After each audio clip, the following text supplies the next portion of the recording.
Hey there, today Oliver and I will show you how to travel with a dog in an airplane using 10 tips. We flew with Oliver under the airplane seat in front of us on United Airlines, and I will show you with 10 tips how we did it successfully. I was petrified of if he was going to have incessant barking, if he was going to get loose in the airport, if he was going to have potty accidents, and to learn 10 travel tips that I'm going to share with you today. Stay tuned to the end to find the best travel tip for flying with your dog. Now, these 10 travel tips are for flying with a dog under the airplane seat in front of you, not for checking your dog in the belly of an airplane. The number one travel tip to flying with a dog in an airplane is that you pay for the travel fee up front. When you buy your airline tickets for yourself or your family members, you will see advanced search on most of the airline's websites, and that is where you are going to choose advanced search.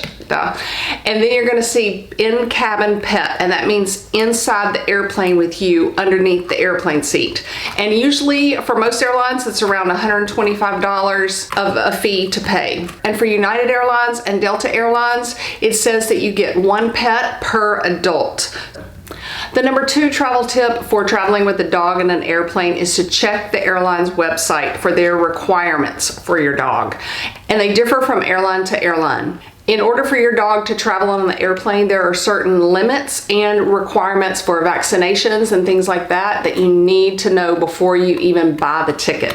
When you arrive at the airport on your day of departure, you are going to have to show two forms of documentation: that he has been fully vaccinated and that he has an airport certificate on vet letterhead. I think having the fully vaccinated form was just for United Airlines though. Our puppy Oliver was 4 months old when we had our first flight with him, and that is the limit that United Airlines says your puppy can be as young as. Delta Airlines says your puppy can be as young as 10 weeks old and still be allowed inside the cabin of the airplane. But a 10-week-old has not had his rabies shot yet. He has not been fully vaccinated, which means you can catch other viruses from other dogs.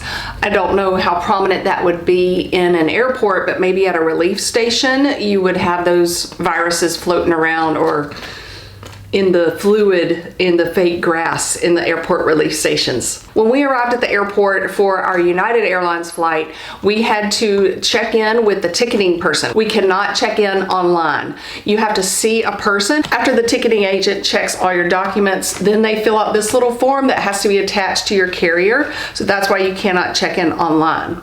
And that will also get you through TSA security. But the airport certificate says that you have to go see your vet like a week before the flight, so you do have to pay for a vet visit, and it does cost money to get that certificate from most vets' offices. Oh, I almost forgot that a travel tip is when you are checking in with the ticketing agent with all your documents, they are going to ask you the addresses where your puppy will be going while on vacation. Travel tip number 3 for traveling with a dog is to check the luggage or the carrier requirements for your dog. Ours stated that in the boarding area, right before you get on the airplane, the animal has to stay in the carrier. And I have seen plenty of dogs walking around the boarding area, so I don't think that's a strict rule, but if it needs to be enforced, that is a rule. And then inside the airplane, the dog has to stay inside the carrier the entire time. The reason I have the tip for checking the requirement is major airlines also use the express carriers, or the express, like the 50-seater airplanes, and the space that's under the airplane seat is not as long as some of the major airlines, and so it may not even be allowed on those airplanes or between those two small cities or something like that. And like I said before, they vary from airline to airline. If you're connecting to a different airline overseas, there are very strict limitations, and it is all in the website, and I will list those links below for you. A very important tip is that Delta Airlines sees this pet carrier as your carry-on suitcase, and they only allow you to take a personal item bag in addition to your carrier. United Airlines lets you take your carry-on suitcase and a personal item and your dog carrier. I can't remember if I said this already, but Delta Airlines says you have to call them to book a flight for your dog, even if it's going under the airplane seat. United lets you book it online as you are booking your own ticket. I have 6 more tips, but I wanted to say thank you for visiting my YouTube channel. I do make travel videos to help you travel the globe without a worry in the world. We have a very friendly worldwide community here to help each other out. But if you have a great pet carrier that you like, list it in the comments below. Do not put a link or YouTube will ban you or ban your comment from me seeing it. Okay, the number 4 travel tip for your dog is to get it ready to be in the airplane. It has several tips inside this number 4 tip. The number 1 step we used was we put the dog carrier inside our kitchen and we just let the dog get used to it, smell it, chew on it a little bit. Let him get used to it. We threw treats, little treats inside it, into the very back of the carrier and let him crawl in and get it. We didn't close him up in it immediately, and this went on for probably a week. It's much like crate training them. You want to get them used to being inside there. You want them to be happy inside it and not forced first. And then after several days, probably a week or 2, then we would put the treat in the back, let him run in, and we would zip it halfway and then immediately unzip it. Then we would zip it all the way and just make him stay in it like for a couple of seconds. The number 2 step is we got him used to being inside it with it all the way zipped up. We would take him on car rides inside the carrier, and I would not zip it up the whole time, but I just took him in car rides, and he's a puppy, so getting used to the car. Headphones is my biggest tip for that. But we would put him in the car inside the carrier and then unzip the top, because a lot of dog carriers have this unzippable part at the top. We chose a carrier that has a removable padded section at the bottom, and that way if they have a potty accident, you can remove it. It is washable. And the 3rd step is zip your dog inside the carrier and walk him to your car for the little car trip. And that way they are not getting nauseous on the day of travel, walking on your hip, bouncing around on your hip through the airport. They're getting used to being inside it, and they're close to your body, and they're getting used to shaking and bouncing around, and then unzipping it once you get in the car some of the time. I did not know if Oliver was going to want to walk through the airport on his leash, which is allowed, and I did not want him to not be used to me walking him around or setting the carrier on the top of my suitcase and going through the airport kind of crooked or leaning a different way. Just wanted him to get used to that. When we did get through airport security, I wanted to walk him through the airport, and he just froze and was like sliding on the tile. So I just quickly put him back in the carrier and just carried him the whole way. Very, very heavy. A 4th way that I got him used to being in the carrier is I found out what treats he liked that would take a long time to consume. And because he was a puppy, I used Pup Box. They're a monthly subscription. They send treats and toys, mental toys for your puppy's age. This is not sponsored by them at all.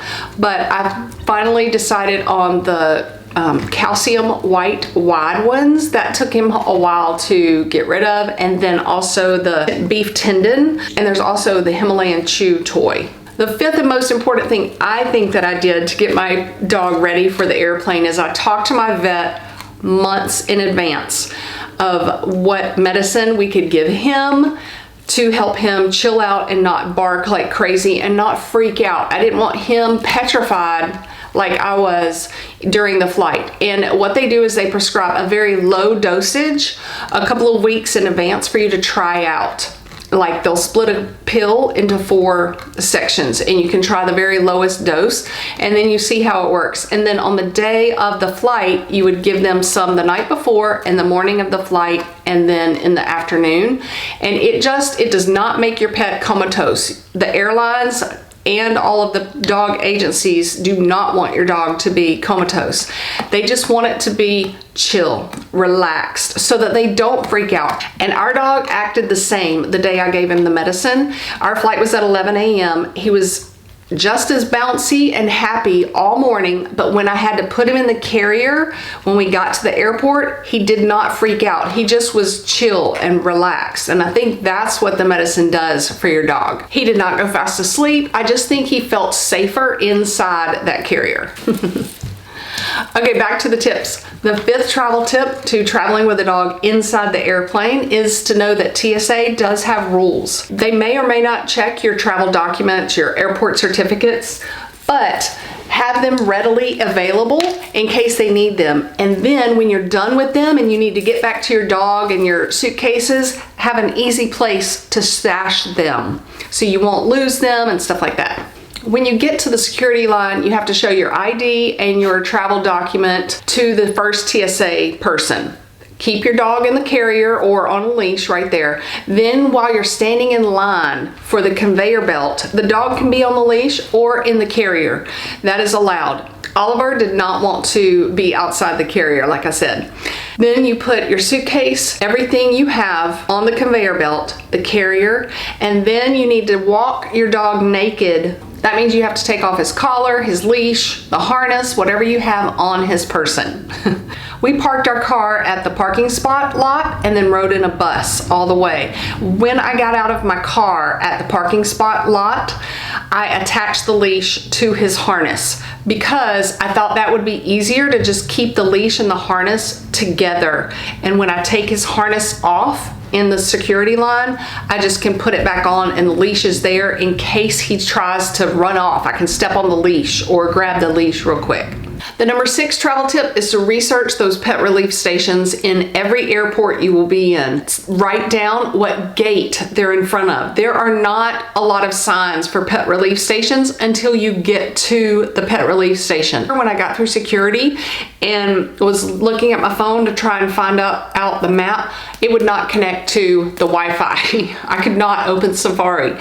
So I texted my husband and he told me what gate number it was at. And there were no signs prior to that. It did take our dog a while before he would use the pet relief station. I had to stand on the wet grass with him and tap the little fire hydrant just to get him comfortable with it. And then when he came home, when we were in Phoenix, he refused to use it. But he did not have any accidents. On the day of departure, you do not feed them a lot of food. And you and your vet can discuss how little is enough for him. He did not have an accident anywhere. And that leads me to the 7th travel tip, which is a packing tip. Pack puddle pads for the remainder of your trip. I bought these puddle pads because Zach George highly recommended them because they absorb it and their feet don't get wet if they're walking all over the puddle pad. I'll link them below. But ours never had an accident the whole way. I put a puddle pad in the car on the way, and then I put a puddle pad over the padded bottom of his dog carrier because he had had an accident prior to when I was getting him used to being in this in the car. He had an accident. So I covered that in puddle pads. We bought like 200 of them before we got him 5 months ago, and I think we've used like 10 of them, but I wanted to be prepared. So I had it for that, and then I had it for the carrier on the way home. I had it for the car when we got to Phoenix. I wanted to let him out of the carrier, and I wasn't sure if he would use the bathroom at the airport relief station in Phoenix, so I had one for inside the car.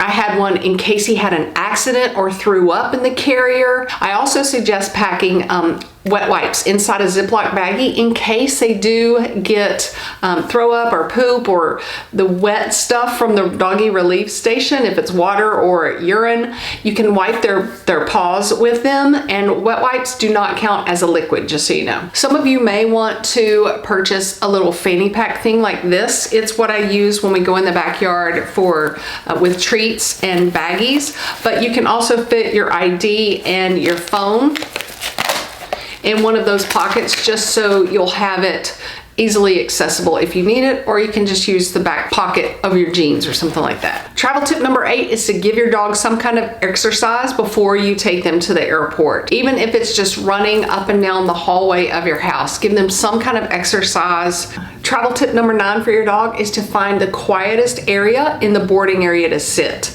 We were able to sit beside the wall because we got there super early because we knew we had a dog to check in at the ticketing counter. So we got there about 2.5 hours before the flight. And then of course, we were one of the first ones ready to go in that boarding area. It helps calm them, and it helps you be able to keep that carrier close to your feet and have like a dark spot near the wall, I think.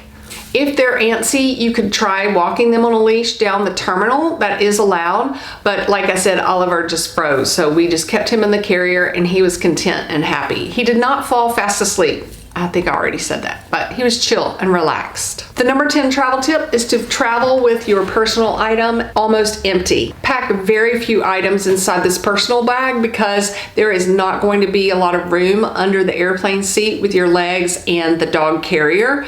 And that way you can smush it like in the very side of that leg space, or you can put it on top of a family member's personal item bag. Be sure to pack poop bags in case your dog has an accident in the airport or while you're inside the airplane. And then another great travel tip is to pack a little Ziploc baggie in case you do have to pick up poop. You can store it in the Ziploc baggie and the smell won't float to everyone around you inside the airplane. And then remember to pack enough for the trip back as well. I will link my packing list for traveling with a dog below, but I also wanted to tell you that some people take a puddle pad inside the airplane and then in mid-flight, they will take their dog and the puddle pad back to the lavatory and put the puddle pad on the dirty floor of the airplane lavatory and let their animal try and go to the bathroom. I did not feel like I needed to do that, but it might work for you, it might not. I was scared if I took him out of that carrier, he would know he could now be out of the carrier and he would freak out or something like that, but he didn't, and everything is fine. And just like traveling with a toddler, remember that you will never see those people again, but you do want to be respectful of their vacation time, but you will never see those people again, so be patient and kind to yourself and to your dog. All right, the best travel tip I have is to pay for the extra leg room in that airplane. When we were coming back from Phoenix to Houston, we were in the very back of the airplane, and this travel carrier for our dog did not even fit halfway under the seat. I had like no leg room and it was very uncomfortable for me. And the flight attendants never said anything, but technically it needs to fit under there. But technically I had also gotten a carrier that was per their luggage requirements. Thank you for visiting this video and my YouTube channel. Pop around and leave a comment below.